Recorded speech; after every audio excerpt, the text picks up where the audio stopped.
Pernah terpikir nggak gimana sebuah pabrik menentukan harga satu unit produk secara akurat? Apakah cukup dengan melihat total pengeluaran saja? Jawabannya ada di akuntansi biaya.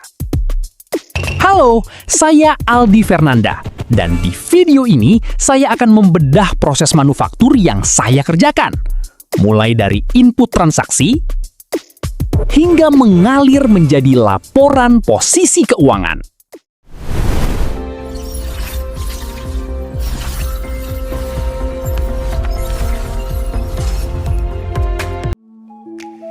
Sebelum masuk ke teknis, kita harus paham alurnya.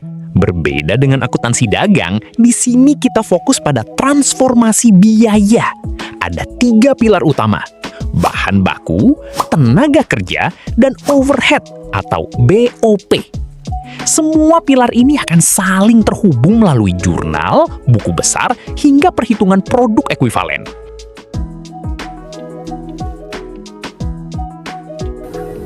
Baiklah, setelah penjelasan sebelumnya, sekarang kita masuk ke dalam proses pencatatan akuntansi biaya. Nah, di dalam proses ini ada beberapa tahapan utama, yaitu pencatatan menggunakan jurnal, pemindahan ke buku besar, rincian pada buku pembantu, penyusunan neraca lajur, perhitungan harga pokok produksi, penyusunan laporan laba rugi, laporan laba ditahan, dan terakhir neraca. Yang pertama, di sini terdapat jurnal penjualan yang akan digunakan untuk mencatat penjualan secara kredit dan menambah piutang usaha. Selanjutnya, terdapat jurnal pembelian yang digunakan untuk mencatat pembelian secara kredit sehingga menambah persediaan utang usaha. Lalu, ada jurnal penerimaan kas yang mencatat seluruh uang masuk seperti pelunasan, piutang, ataupun penjualan tunai. Lalu ada pengeluaran kas yang digunakan untuk mencatat seluruh pengeluaran uang seperti pembayaran utang dan biaya operasional. Setelah itu, di sini terakhir ada jurnal memorial yang digunakan untuk mencatat transaksi selain jurnal khusus seperti penyesuaian dan juga koreksi. Dari semua jurnal tersebut akan dibuat sebuah rekapitulasi yang nantinya akan kita simpan ke dalam buku-buku pembantu seperti buku pembantu biaya, buku pembantu piutang, buku pembantu utang, dan juga buku besar. Selanjutnya adalah neraca lajur. Neraca lajur atau ya disebut kertas kerja yang digunakan untuk membantu penyusunan laporan keuangan. Di dalamnya terdapat beberapa kolom seperti neraca saldo, penyesuaian, NSD, dan juga rugi laba serta neraca. Fungsinya adalah untuk memastikan saldo sudah seimbang serta mempermudah penyusunan laporan keuangan. Selanjutnya kita masuk ke dalam rekapitulasi biaya dan alokasi biaya overhead pabrik. Biaya seperti bahan baku tidak langsung, tenaga kerja tidak langsung, penyusutan, dan biaya lainnya dialokasikan ke beberapa departemen seperti departemen pembantu dan juga departemen produksi. Alokasi dilakukan berdasarkan dasar tertentu seperti pemakaian listrik, jumlah jam kerja, dan juga jumlah karyawan, sehingga biaya dapat dibagi secara proporsional. Selanjutnya adalah perhitungan biaya produksi yang terdiri dari 2 bagian, yaitu seksi persiapan dan juga penyelesaian.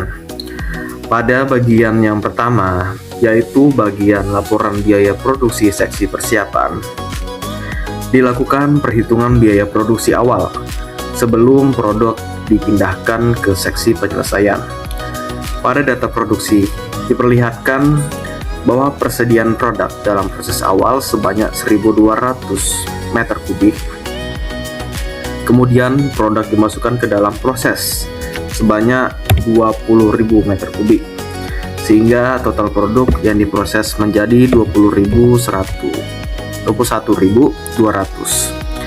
Dari jumlah tersebut, produk yang diselesai dipindahkan ke dalam seksi penyelesaian sebanyak 19.200. Selanjutnya terdapat persediaan dalam proses akhir sebanyak 1.600 dengan tingkat penyelesaian 100% untuk bahan baku dan 80% untuk biaya konversi, yaitu biaya tenaga kerja dan juga biaya overhead pabrik.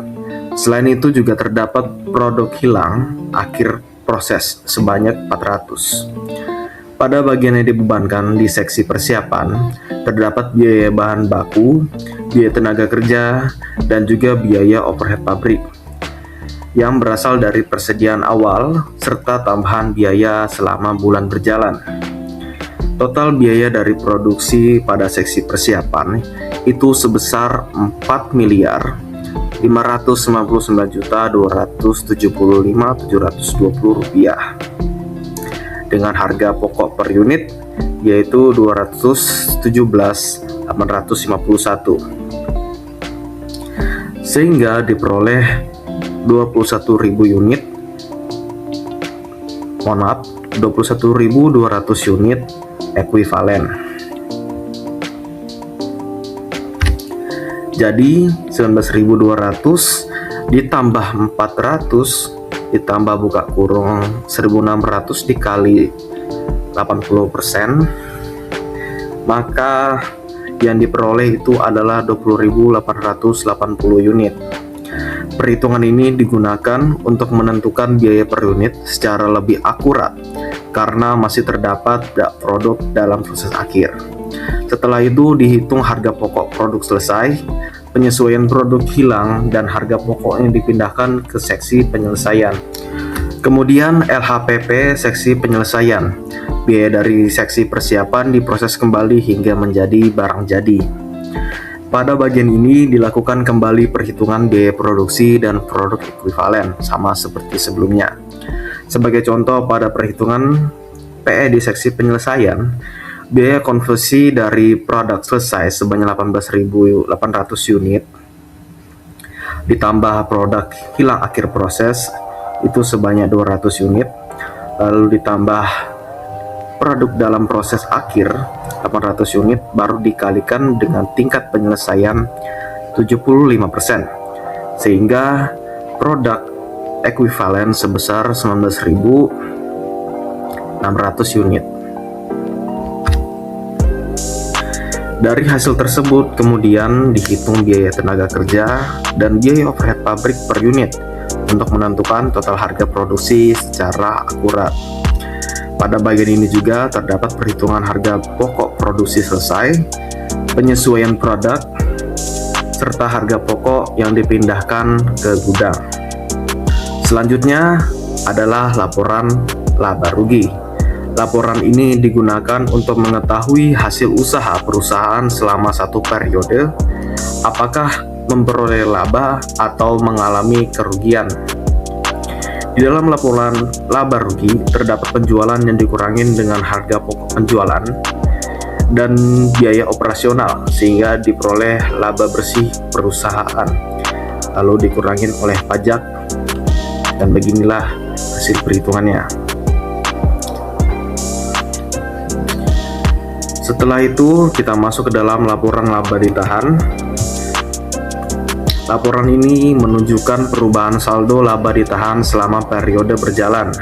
Perhitungannya itu dilakukan dari saldo laba ditahan awal ditambah laporan laba bersih periode berjalan.